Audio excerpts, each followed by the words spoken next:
Hatchet by Gary Paulsen, Chapter 18. Brian worked around the tail of the plane 2 more times, pulling himself along the stabilizer and the elevator, but there simply wasn't a way in. Stupid, he thought. I was stupid to think I could just come out here and get inside the plane. Nothing is that easy. Not out here, not in this place. Nothing is easy. He slammed his fist against the body of the plane, and to his complete surprise, the aluminum covering gave easily under his blow. He hit it again, and once more it bent and gave, and he found that even when he didn't strike it, but just pushed, it still moved. It was really, he thought, very thin aluminum skin over a kind of skeleton, and it gave that easily he might be able to force his way through. The hatchet. He might be able to cut or hack with the hatchet. He reached to his belt and pulled the hatchet out, picked a place where the aluminum gave to his push, and took an experimental swing at it. The hatchet cut through the aluminum as if it were soft cheese. He couldn't believe it. 3 more hacks and he had a triangular hole the size of his hand, and he could see 4 cables that he guessed were the control cables going back to the tail, and he hit the skin of the plane with a frenzied series of hacks to make a still larger opening, and he was bending a piece of aluminum away from 2 aluminum braces of some kind when he dropped the hatchet. It went straight down past his legs. He felt it bump his foot and then go down, down into the water, and for a second, he couldn't understand that he had done it. For all this time, all the living and fighting, the hatchet had been everything. He had always worn it. Without the hatchet, he had nothing. No fire, no tools, no weapons. He was nothing. The hatchet had been him. And he had dropped it. Ah! He yelled it, choked on it, a snarl cry of rage at his own carelessness. The hole in the plane was still too small to use for anything, and now he didn't have a tool. That was the kind of thing I would have done before, he said to the lake, to the sky, to the trees. When I came here, I would have done that. Not now. Not now. Yet he had, and he hung on the raft for a moment and felt sorry for himself, for his own stupidity. But as before, the self-pity didn't help, and he knew that he had only one course of action. He had to get the hatchet back. He had to dive and get it back. But how deep was it? If the deep end of the gym pool at school, in the deep end of the gym pool at school, he had no trouble getting to the bottom, and that was, he was pretty sure, about 11 feet. Here, it was impossible to know the exact depth. The front end of the plane, anchored by the weight of the engine, was obviously on the bottom, but it came back up at an angle, so the water wasn't as deep as the plane was long. He pulled himself out of the water so his chest could expand, took 2 deep breaths, and swiveled and dove, pulling his arms and kicking off the raft bottom with his feet. His first thrust took him down a good 8 feet, but the visibility was only 5 feet beyond that, and he could not see bottom yet. He clawed down 6 or 7 more feet, the pressure pushing in his ears until he held his nose and popped them, and just as he ran out of breath and headed back up, he thought he saw the bottom, still 4 feet below his dive. He exploded out of the surface, bumping his head on the side of the elevator when he came up, and took air like a whale, pushing the stale air out until he wheezed, taking new in. He would have to get deeper yet, and still have time to search while he was down there. Stupid, he thought once more, cursing himself. Just dumb. He pulled air again and again, pushing his chest out until he could not possibly get any more capacity. Then took one more deep lungful, wheeled and dove again. This time he made an arrow out of his arms and used his legs to push off the bottom of the raft. All he had in his legs to spring snap and propel him down. As soon as he felt himself slowing a bit, he started raking back with his arms at his sides, like paddles, and thrusting his legs like a frog. And this time he was so successful that he ran his face into the bottom mud. He shook his head to clear his eyes and looked around. The plane disappeared out and down in front of him. He thought he could see the windows, and that made him think again of the pilot sitting inside, and he forced his thoughts from it. But he could see no hatchet. Bad air triggers were starting to go off in his brain, and he knew he was limited to seconds now. But he held for a moment and tried moving out a bit, and just as he ran out of air, knew that he was going to have to blow soon, he saw the handle sticking out of the mud. He made one grab, missed, reached again, and felt his fingers close on the rubber.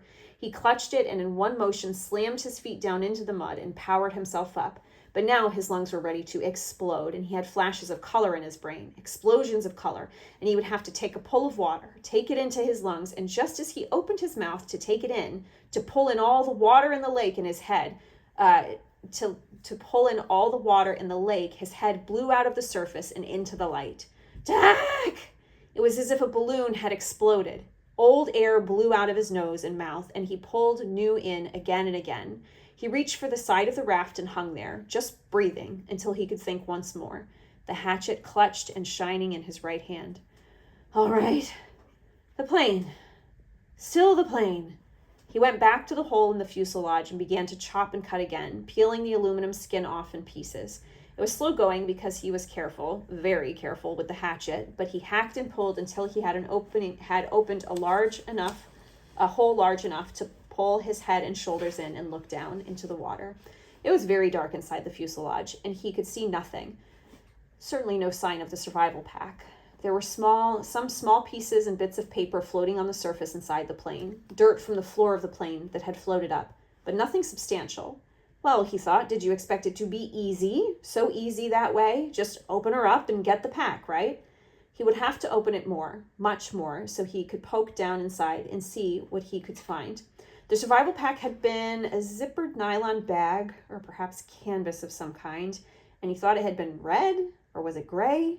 Well, that didn't matter. It must have been moved when the plane crashed, and it might be jammed down under something else.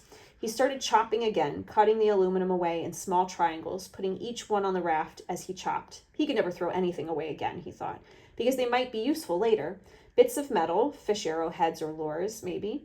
And when he finally finished again, he had cleaned away the whole side and top of the fuselage that stuck out of the water, had cut down into the water as far as he could reach, and had a hole almost as big as he was, except that it was crossed and crisscrossed with aluminum.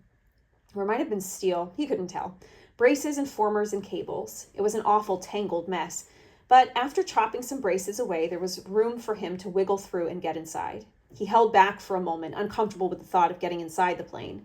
What if the tail settled back to the bottom and he got caught and couldn't get out? It was a horrible thought. But then he reconsidered. The thing had been up now for 2 days, plus a bit, and he had been hammering and climbing on it, and it hadn't gone back down. It seemed pretty solid. He eeled in through the cables and formers, wiggling and pulling until he was inside the tail, with his head clear of the surface of the water, and his legs down on the angled floor. When he was ready, he took a deep breath and pushed down along the floor with his legs, feeling some kind of fabric or cloth, anything, with his bare feet. He touched nothing but the floor plates.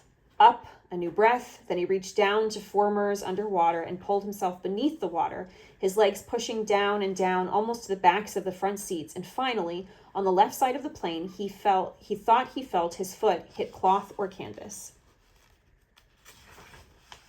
Up for more air, deep breathing, then one more grab at the formers and pushing as hard as he could, he jammed his feet down and he hit it again. Definitely canvas or heavy nylon, and this time, when he pushed his foot, he thought he felt something inside it, something hard. It had to be the bag.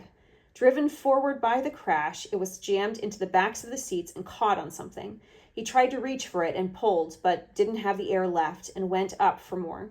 Lungs filled in great gulps, he shot down again, pulling on the formers until he was almost there. Then wheeling down head first, he grabbed at the cloth. It was the survival bag. He pulled and tore at it to loosen it, and just as it broke free and his heart leapt to feel it rise, he looked up, above the bag. In the light coming through the side window, the pale green light from the water, he saw the pilot's head. Only it wasn't the pilot's head any longer. The fish. He never really thought of it, but the fish had been eating all this time, had to eat too. They had been at the pilot all this time, almost 2 months, nibbling and chewing, and all that remained was the not quite clean skull. And when he looked up, it wobbled loosely. Too much, too much. His mind screamed in horror, and he slammed back and was sick in the water, sick so that he choked on it and tried to breathe water and could have ended with the pilot where it almost ended when they first arrived, except that his legs jerked. It was instinctive, fear more than anything else, fear of what he had seen. But that they jerked and pushed, and he was headed up when they jerked, and he shot to the surface. Still inside the birdcage of formers and cables, his head slammed into a bracket as he cleared, and he reached up to grab it and was free, in the air, hanging up in the tail. He hung that way for several minutes, choking and heaving and gasping for air, fighting to clear the picture of the pilot from his mind. It went slowly. He knew it would never completely leave. But he looked to the shore, and there were trees and birds. The sun was getting low and golden over his shelter. And when he stopped coughing, he could hear the gentle sounds of evening, the peace sounds, the bird sounds, and the breeze in the trees. The peace finally came to him, and he settled his breathing. He was still a long way from being finished. He had a lot of work to do. The bag was floating next to him, but he had to get it out of the plane and onto the raft, then back to shore. He wiggled out through the formers. It seemed harder than when he came in and pulled the raft around. The bag fought him. It was almost as if it didn't want to leave the plane. He pulled and jerked, and still it wouldn't fit. And at last he had to change the shape of it, rearranging what was inside by pushing and pulling at the sides until he had narrowed it and made it longer. Even when it finally came, it was difficult, and he had to pull first at one side, then the other, 1 inch at a time, squeezing it through. All of this took some time, and when he finally got the bag out and tied on top of the raft, it was nearly dark. He was bone tired from working in the water all day, chilled deep, and still had to push the raft ashore. Many times he thought he would not make it. With the added weight of the bag, which seemed to get heavier by the foot, coupled by the fact that he was getting weaker all the time, the raft seemed barely to move. He kicked and pulled and pushed, taking the shortest way straight back to shore, hanging to rest many times, then surging again and again. It seemed to take forever, and when at last his feet hit bottom and he could push against the mud and slide the raft into the shore weeds to bump against the bank, he was so weak he couldn't stand, had to crawl. So tired he didn't even notice the mosquitoes that tore into him like a gray, angry cloud. He had done it. That's all he could think now. He had done it. He turned and sat on the bank with his legs in the water and pulled the bag ashore and began the long drag, he couldn't lift it, back down the shoreline to his shelter. 2 hours, almost 3, he dragged and stumbled in the dark, brushing the mosquitoes away, sometimes on his feet, more often on his knees, finally to drop across the bag and to sleep when he made the sand in front of the doorway. He had done it.